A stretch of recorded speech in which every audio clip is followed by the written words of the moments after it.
Welcome to today's lecture, everyone. Today's lecture is about the association between sleep and cardiac health. Please note that this lecture is intended for general education purposes. It is not intended to provide medical advice to any individual. Before we start today's lecture, we invite you to take a brief quiz to see how much you already know about sleep and health. First, true or false? Too little sleep or too much sleep can have negative health consequences. What do you think? Is it true or false?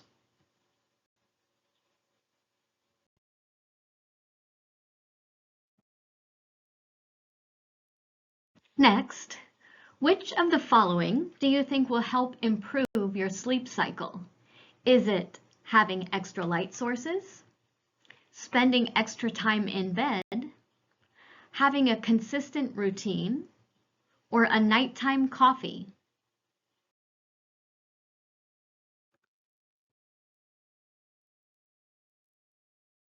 Finally, true or false? Approximately 30% of the US population is estimated to have sleep problems. True or false?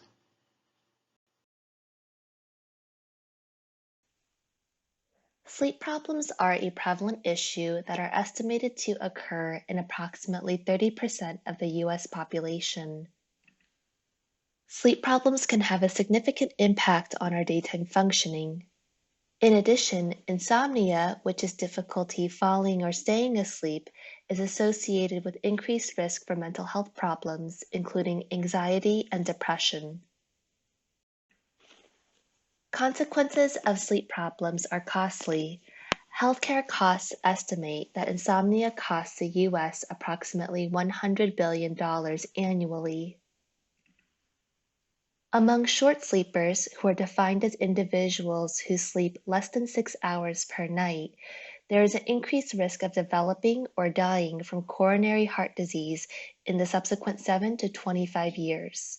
In addition, short sleepers have a higher risk of developing or dying from stroke during this same time. Shortened sleep in particular is associated with cardiovascular health risks. Shortened sleep is associated with increased coronary artery calcification, which is increased calcium deposits, a predictor of subsequent coronary artery disease development. In addition, shortened sleep is associated with worsened high blood pressure. Blood pressure typically falls at night, therefore, shorter sleep may not allow enough time for this natural decrease to occur. Conversely, too much sleep is also associated with negative health consequences. Sleepers who average 9 or more hours of sleep per night have a higher risk of developing or dying from coronary heart disease, as well as an increased risk of stroke. Good quality sleep is imperative to good cardiac health. Good quality sleep prevents the heart from working overtime. That is, good quality sleep allows blood pressure and heart rate to naturally go down at night. In contrast, sleep deprivation causes the heart rate to stay elevated instead of fluctuating normally. This is similar to the effect of heightened chronic stress on cardiac health. Sleep can also affect cardiac health through its impact on health behaviors. Daytime fatigue resulting from sleep deprivation may reduce engagement in important health behaviors. For example, daytime fatigue can result in decreased physical activity, increased sedentary behavior and daytime napping, and further interfere with normal sleep patterns. Poor sleep can impact many biological, physiological, and psychological processes. For one, a lack of sleep can increase insulin resistance. This is a risk factor for the development of type 2 diabetes and heart disease. In addition, shortened sleep can interfere with appetite regulation, which in turn may result in unhealthy eating habits. In addition, sleep deprivation can affect the ability to regulate one's mood and emotions.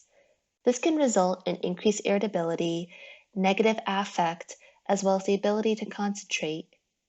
These problems in turn can result in decreased positive social interactions with others. Now that we know more about the importance of sleep for health, let's learn about some of the biological factors that impact sleep.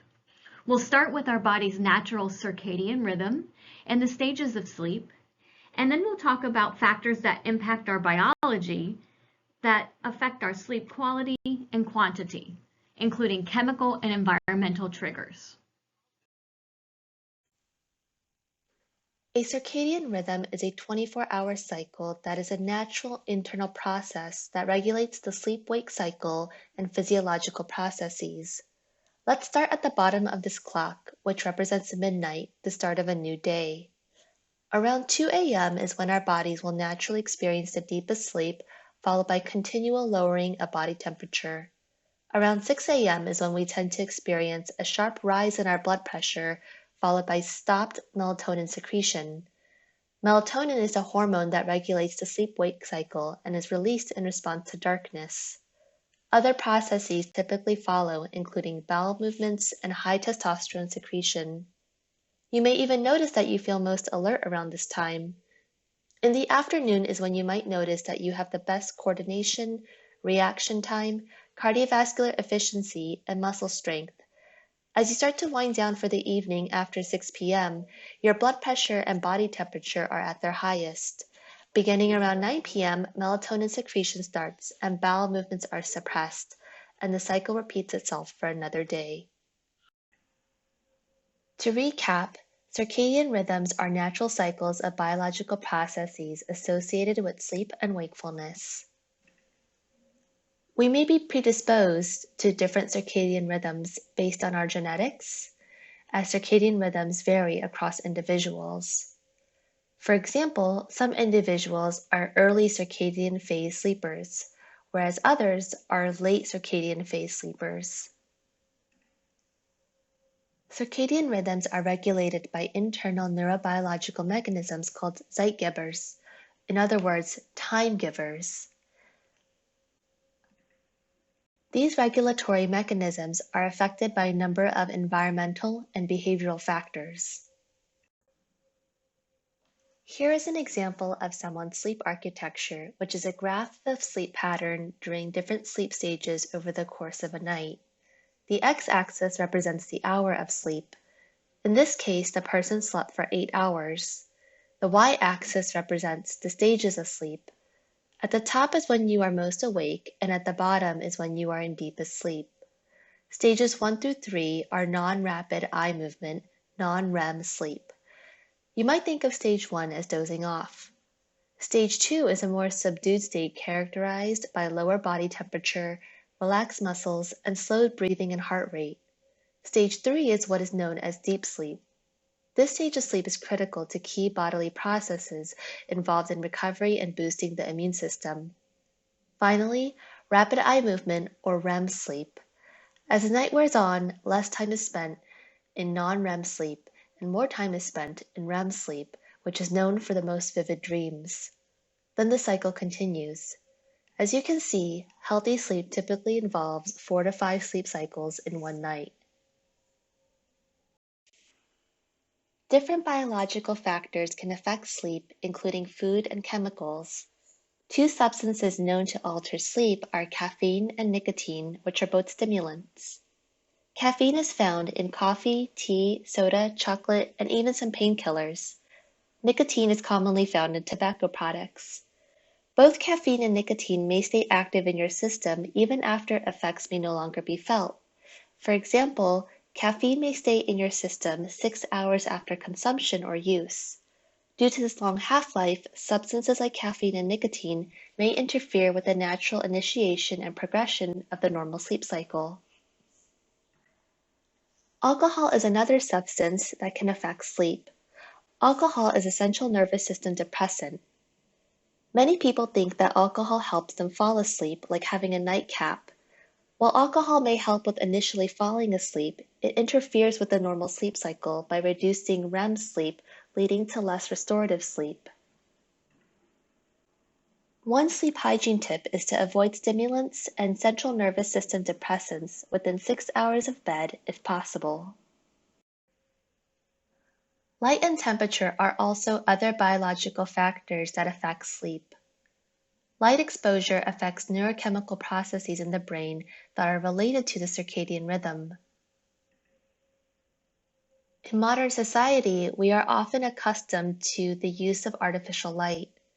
Exposure to artificial light can disrupt the body's circadian rhythm by stopping the release of hormones important for sleep initiation, like melatonin, and increasing hormones associated with wakefulness, such as cortisol. Therefore, another sleep hygiene tip is to keep the bedroom a dark and cool place and to avoid exposure to artificial light after getting into bed. In addition to the impact of biology on our sleep, psychological factors also have an important impact on our sleep quantity and quality. We're going to look at how anxiety and stress, as well as depression, can affect our sleep, and how our habits can impact our sleep for the better or the worse. In addition to biological factors, psychological factors can also affect sleep. In particular, stress and anxiety can trigger the release of stress hormones such as cortisol and norepinephrine that counteract processes that are needed to fall and stay asleep. The release of such hormones can elevate blood pressure and increase heart rate, making it difficult to fall asleep. Difficulties with falling and staying asleep can lead to sleep-specific distress and anxiety. For example, somebody who is having difficulty falling asleep might start to worry about getting good sleep before they even fall asleep. This in turn can make it more difficult to fall asleep, therefore creating a feedback loop between stress and anxiety and sleep. Having good general coping strategies for sleep is one way to aid sleep. You may have heard some of this advice before, but implementing this advice consistently can be a challenge. First, try leaving work at work. Having good boundaries around your personal life and work can help reduce spillover of stress. Next, schedule time to write down or plan for stressful tasks long before bedtime. In other words, it is difficult to fall asleep if the last thing you did before falling asleep was stressful or anxiety-provoking. Third, develop and consistently implement a relaxation routine. A good routine will help cue you for sleep. And finally, be flexible with expectations and standards for good sleep. It is okay if not every night is not a perfect night of sleep. Getting one night of poor sleep is unlikely to be harmful. What is more important is developing good sleep habits over time. Depression is another psychological factor that can impact sleep. Like anxiety, depression can also cause problems with falling and staying asleep by triggering increased release of stress hormones that wake up the body. However, depression can also do the opposite by causing people to oversleep. This is known as hypersomnia. People struggling with symptoms of depression may oversleep due to increased feelings of fatigue and lethargy, and because of decreased physical or social activity that often accompanies depression. One way to decrease the impact of depressive symptoms on sleep is by coping using behavioral activation. Behavioral activation is a strategy in which you engage in routine, pleasant, and healthy activities and solicit friends and family members to help you in the process. Sometimes changing our behaviors first lead to our mind and mood following suit. Habits and conditioning are other factors that impact sleep from a psychological perspective. You may want to start by evaluating whether you have any habits that interfere with sleep. For example, you may be getting in at a certain time and trying to force yourself to fall asleep, even if you are not sleepy. You may also experience inconsistent wake-up times, like waking up later on the weekends. Both of these habits can lead to the development of negative emotions with the bed and reduced efficiency of sleep. Over time, our minds might start to associate the bed with negative emotions and stress. So, what are some sound sleep strategies? First, wake up at a consistent time every day. Second, stay out of bed until you are truly sleepy. Forcing yourself to fall asleep rarely works. In fact, it can contribute to negative associations with sleeping and with bedtime. For example, feelings of frustration or impatience might be associated with your bed or sleep time. Third, get out of bed if you can't fall asleep within 20 minutes. This will prevent your bed from being associated with wakefulness and restlessness. Fourth, change your bedroom environment if necessary. Make sure you are sleeping in a comfortable, cool, dark, and quiet place. To summarize, sleep has serious implications for cardiac health. Practicing good sleep hygiene, like having a regular routine every night, is important. Also, worrying too much about sleep is counterproductive, so be flexible about your sleep. You don't want worrying about sleep to be the reason you aren't falling asleep. Finally, coping with mental health issues is critical for getting good sleep. Seek help from a professional if you need it. If you have any questions, make sure to speak to your medical provider. We hope today's lecture will help you with small steps for getting better sleep. Thank you so much for your attention.